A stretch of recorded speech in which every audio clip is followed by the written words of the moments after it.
Welcome back to this Pokemon LeafGreen walkthrough. In the last part we explored Viridian City and got through the Viridian Forest. Now we are in Pewter City, located in the northwest part of Kanto. This is the Pewter City Gym, and unlike the Viridian City Gym, this one is open, but we will wait a little while before we challenge the gym leader. First we will visit the Pewter Museum of Science.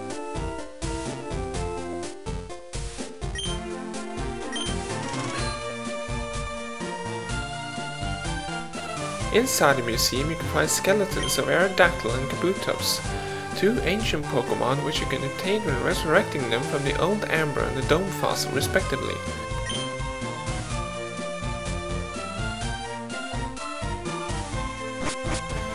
On the second floor you can find a model of a space shuttle. And over here we have a moonstone. We will find stones like this when we pass through Mount Moon a little later.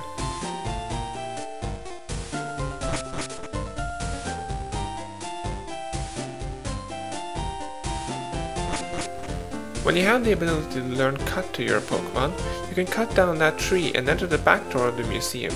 Inside you will find the old Amber which you can use to resurrect Aerodactyl later in the game.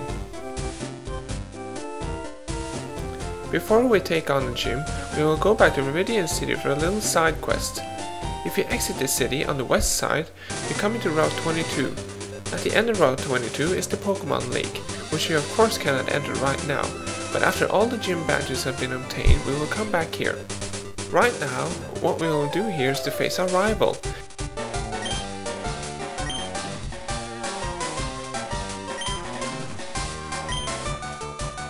He is a little bit stronger than the last time, but only by a few levels. He opens the battle with a Pidgey at level 9. Since this is a flying type, I'm going to send out my Pikachu. A few Thunder Shocks is all that it takes to take out this Pidgey, but be careful of its sand attack, which will lower your accuracy.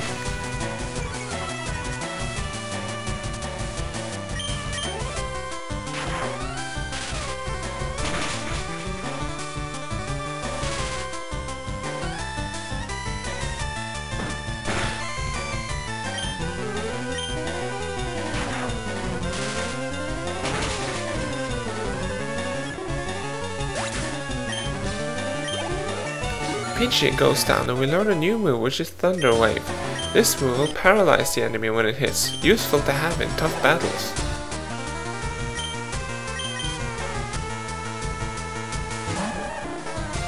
Next Pokemon up is a Squirtle. It's a level 9 now and has learned the move Bubble. A word of advice, if all you have on your team is a Bulbasaur, then don't challenge Blue at this point.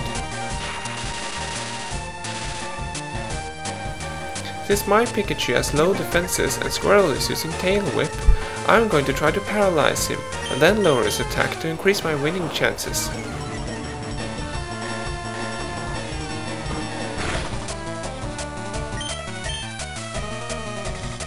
As you can see, that sand attack is still giving me problems.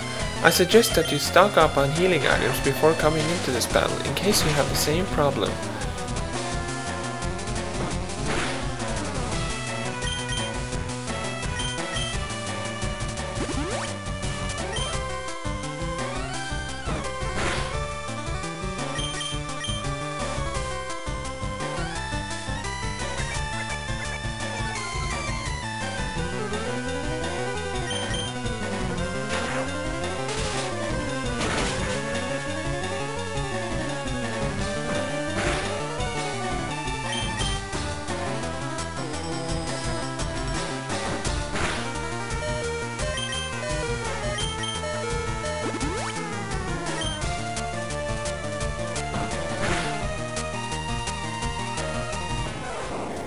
Unfortunately, my Pikachu wasn't up to the challenge, so Charmander will have to finish this up.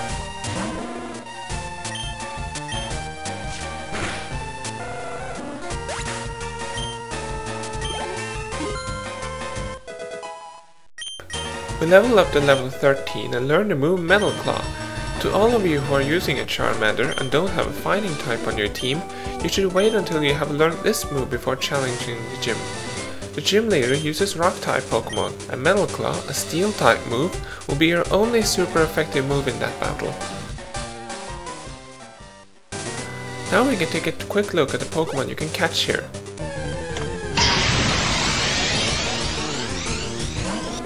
Mankey is a fighting type, a useful Pokemon to have if you are struggling with the gym. Good attack, good speed and a good move pool makes it a strong fighting type. Spearow is a dual normal flying type. Unlike Pidgey, it has a higher attack stat and a slightly better move pool. Now we are back in Pewter City and we are ready to enter the Pewter City gym and challenge the gym leader, Brock.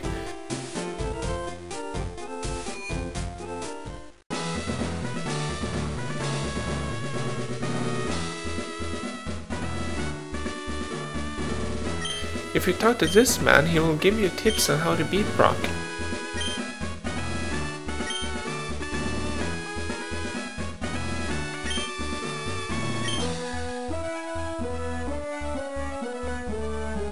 As you can see, Blue has already defeated him.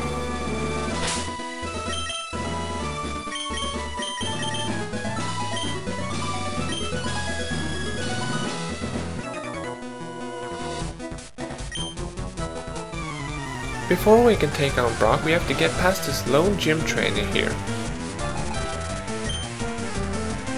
It is Camper Liam with a level 10 Geodude and a Sandshrew at level 11.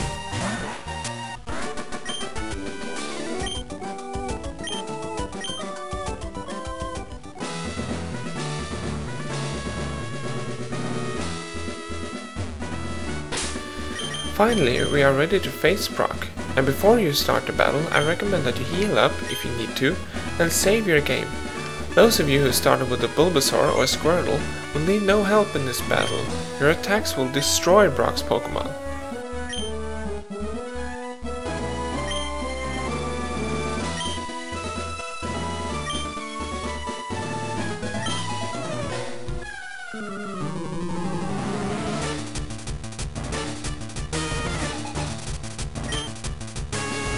The first Pokemon he sends out is a Geodude at level 12, a dual rock ground type with high defense and low special defense. I'm going to start using Metal Claw right away to put some damage on it. There is a possibility that he will use Defense Curl over and over again, and if that should happen, you can use Ember to take it out. It won't be very effective, but Geodude's low special defense helps.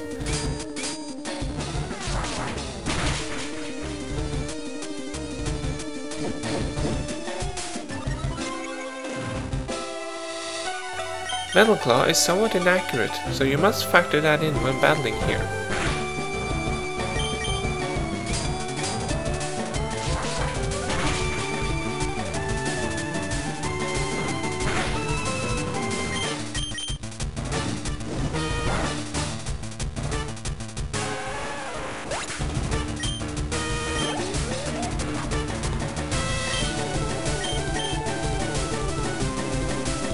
His second and last Pokemon is level 14 Onix. This is the real threat to your Charmander because of the move Rock Tomb. It is inaccurate, but when it hits, it will take a considerable amount of damage. Be wary if Onix uses Bind, because that will prevent you from switching out your Pokemon. I will start by lowering his attack stats using Growl.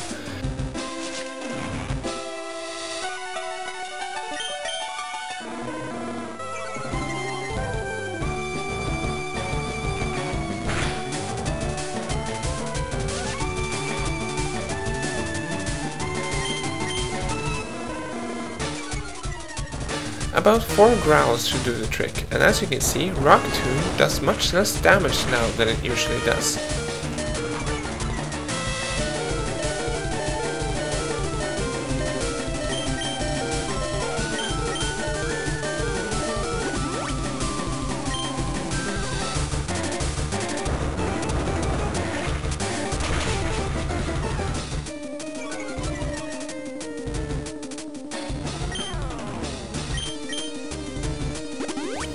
Now that we are at full health again, we can start to put damage on it. Metal Claw is the recommended move, but Ember can help a little bit too.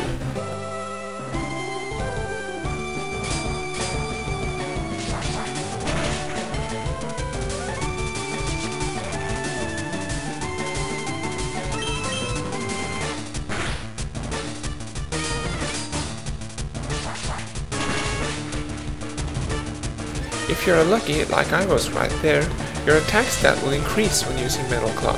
That will help out immensely.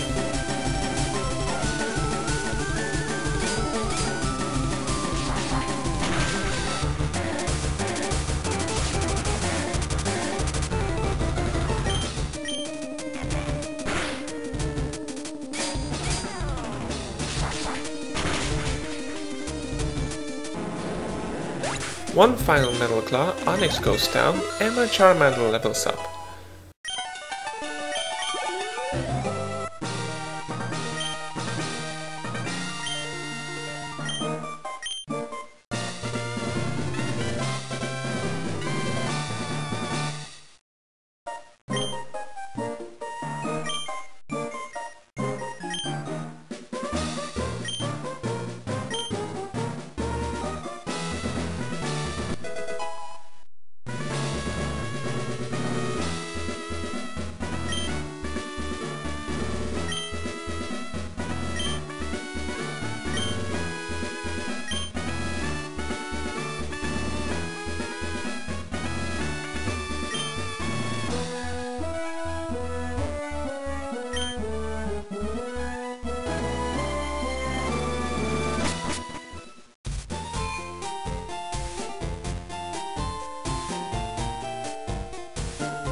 Now that we have defeated Brock, we can head out of Pewter City towards our next destination, which is Mount Moon.